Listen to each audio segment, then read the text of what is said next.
when you're on. Yeah.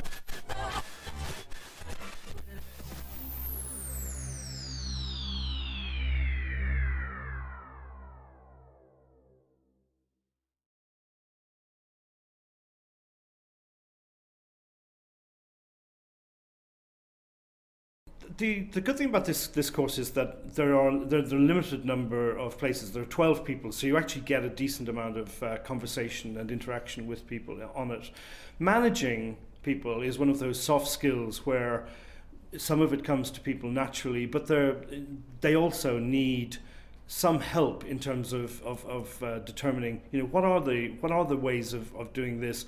What is the best practice? What sort of meetings should you have with people every week or whatever? How can you cut down the meetings? How can you use your time more effectively? And how do you interact with presenters? This is a different generation where presenters, I think, are much more their stakeholders and have much more of a stakeholding in the output. They're not just put them in and then take them out, and when you meet them, just criticize all the time.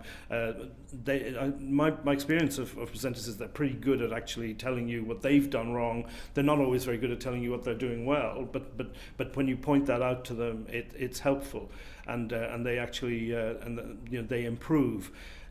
What I think was great about this group is there was a real feeling of wanting to work on coaching and bringing out the innate talent within the presenters, and actually caring about what listeners heard. Managing the process and managing all of the people in it was very important.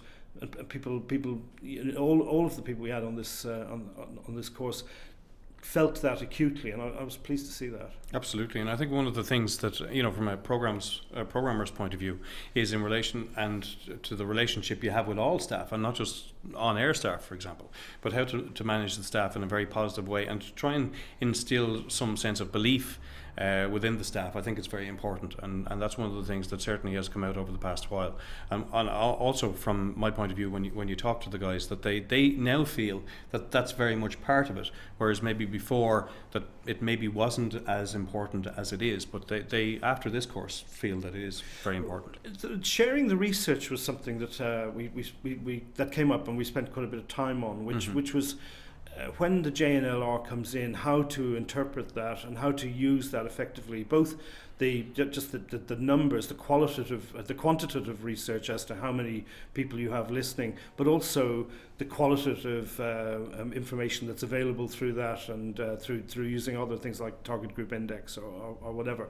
And I think the idea of actually letting the presenter see and hear, what they're doing, and sharing that with them in a controlled way to make sure that they that they come out of it feeling positive about what they're doing, without actually putting too much sugar on the pill either. I think is very positive, and we're seeing people who are, I think they have a more sophisticated approach to managing presenters and letting them share in the process. And back to the research and other ways, because budgets are tight, other ways to look at how you can get research, and I think that we've got some very positive feedback in relation to that. Yeah, just stuff on, and just like using the resources that the station already has. It doesn't always mean you go out and put very expensive focus groups together. Interviewing the P1s, the domain listeners, about their views on the radio station can often be pretty insightful as to how you should move on and how you should improve the station.